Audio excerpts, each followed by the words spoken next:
हम सब की ईमानदार कोशिश है और उस ईमानदार कोशिश के लिए हम पूरे देश के लोगों को हमने जो 2 नारे दिए थे, एक बार तो आइए बिहार में और बेचिए नहीं बनाइए भी बिहार में, ये काफ़ी लोगों के समझ में आया। और तीसरा नारा और दिया है जो अन्य क्षेत्र में लोग हैं कि अब तो लौट के आइए बिहार। और जो इन्वेस्टर टेक्सटाइल के हैं, गारमेंट के हैं, जो लेदर के हैं, उन्हीं को ज़्यादा इसमें बुलाया है और उनसे इंटरेक्शन करेंगे, उनसे इन काम को आगे बढ़ाएंगे।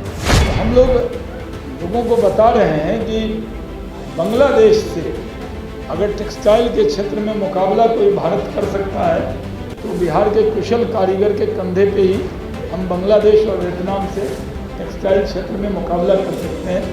इसलिए बहुत उत्साह है हम लोगों को इस पॉलिसी के प्रति। बिहार जो है अब मुकाबला जो है, देखिए प्रतिस्पर्धा है, कोई मेरी शक्ल देखकर या आप सब बिहार के हैं आपको देख के नहीं आएगा, वो अच्छी पॉलिसी से आएगा, इन्वेस्टमेंट अपॉर्चुनिटी से आएगा और कुशल कारीगर के दम पे आएगा। सबसे बड़ी ताकत बिहार के लिए जो कुशल कारीगर हैं, जो मैन पावर है, ट्रेंड मैन पावर, ये बिहार की ताकत है। लेकिन बिहार में उद्योगपति आने लगे हैं, ये एक अच्छी खबर है।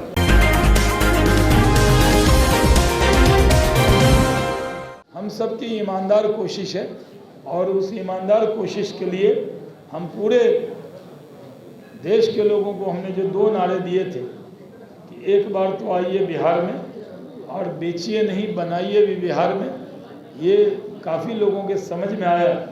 और तीसरा नारा और दिया है जो अन्य क्षेत्र में लोग हैं कि अब तो लौट के आइए बिहार। जो बिहार के लोग हैं वो अन्य क्षेत्रों में, फार्मास्यूटिकल में, आप जानते हैं बिहार के लोग बिहार से बाहर बहुत बड़ी बड़ी कंपनी चला रहे हैं और दूसरे राज्य के लोगों को भी रोजगार दे रहे हैं। फार्मास्यूटिकल और कई चीज़ों में मिसाल है जो आप जानते हैं, तो उसके लिए विस्तार से कभी हम बातचीत करेंगे।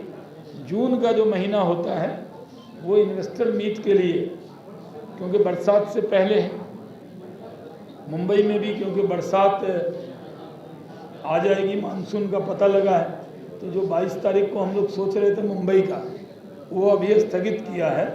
और जो इन्वेस्टर टेक्सटाइल के हैं, गारमेंट के हैं, जो लेदर के हैं, उन्हीं को ज़्यादा इसमें बुलाया है और उनसे इंटरेक्शन करेंगे, उनसे इन काम को आगे बढ़ाएंगे। बहुत बहुत धन्यवाद। हमने इसमें ये कहा जो बंद चीनी मिल की ज़मीन थी वो इंडस्ट्री को ट्रांसफ़र हुई है, 2500 एकड़ करीब ज़मीन वो आ गई है, 1719 एकड़ ज़मीन मेगा टेक्सटाइल पार्क में मिल गई है, लॉजिस्टिक पार्क में करीब 1700 एकड़ से ज़्यादा ज़मीन गया में मिल गई है। अभी मधेपुरा में हमें करीब 150 एकड़ ज़मीन, 173 एकड़ ऑफ़र हुई है। खगड़िया में करीब 100 एकड़ ज़मीन अभी हमें ऑफ़र हुई है। और हम लोगों ने तय किया है कि बियाडा का हक एक ज़िले का नहीं, प्रत्येक ज़िला में बियाडा की औद्योगिक इकाई हो। हर ज़िले के लोगों का हक है। हम लोग कोई पार्शियलिटी से काम नहीं कर रहे, बराबरी दे रहे हैं। जहाँ भी इन्वेस्टर आएगा उसको पूरी मदद करेंगे। पहले बियाडा के पास ज़मीन होती नहीं थी, कोई बेचता था, कोई ख़रीदता था और हमें कुछ पैसे उसमें ट्रांसफ़र चार्ज जो है हमें मिल जाते थे। अब हमारे पास प्लग एंड प्ले के लिए भी जगह है। नई जो मिथिला का इलाका है उस इलाके में भी जगह है, तो इसमें कोशिश कर रहे हैं।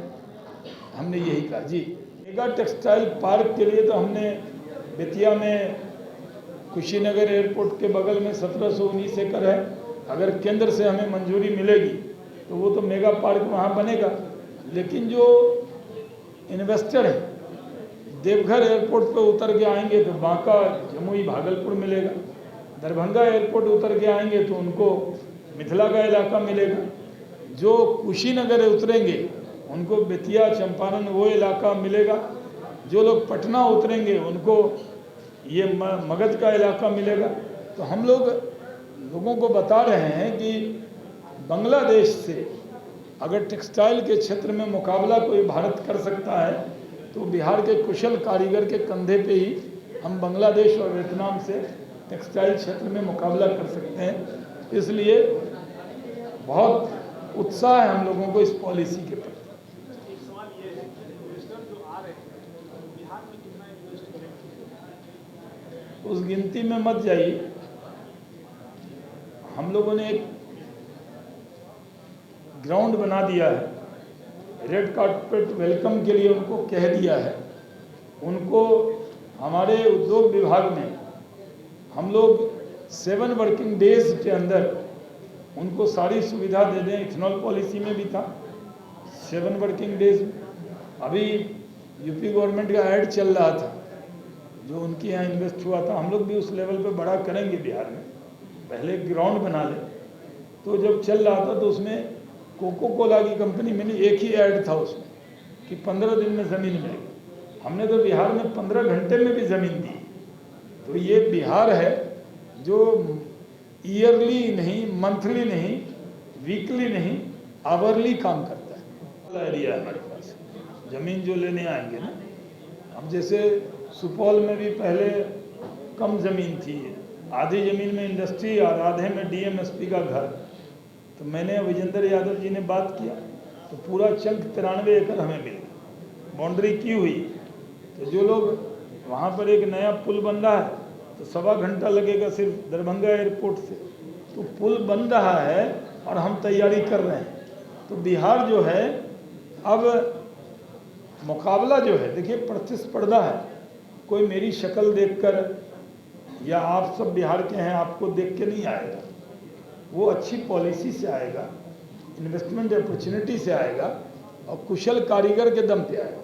जो बिहार के कुशल कारीगर जो कभी हमारी कमज़ोरी कहे जाते थे कि बाहर जाके काम कर रहे हैं, सबसे बड़ी ताकत बिहार के लिए जो कुशल कारीगर हैं, जो मैन पावर है, ट्रेंड मैन पावर, ये बिहार की ताकत है। और जहाँ बहुत महंगी ज़मीन है उद्योग लगाने को, रियल एस्टेट थोड़ी है ये, रियल एस्टेट कोई मकान थोड़ी बनाना, उद्योग लगाना है तो उद्योग की ज़मीन होनी चाहिए।